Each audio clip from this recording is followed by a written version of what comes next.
વિવેકથી લીધેલા નિર્ણયોને જીવનને સુંદર બનાવે છે.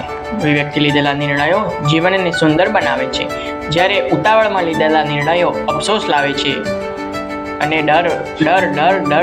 ડરાવે છે આપણને. વિવેકથી લીધેલા નિર્ણયો જીવનને સુંદર બનાવે છે, જ્યારે ઉતાવળમાં લીધેલા નિર્ણયો અફસોસ લાવે છે કે આ શું નિર્ણય લઈ લીધો. જો આ વિડીયો તમને ગમે હોય તો લાઈક કરો, શેર કરો, સબસ્ક્રાઈબ કરો, બેલ આઇકન દબાવો એટલે તમને નવા વિડીયો મળતા રહે. તમે જો બીજાને જોડાવો.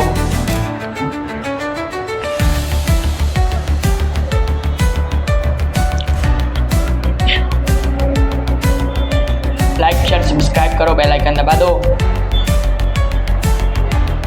ઓમ નમઃ શિવાય. હર હર મહાદેવ. ઓમ નમઃ શિવાય. હર હર મહાદેવ.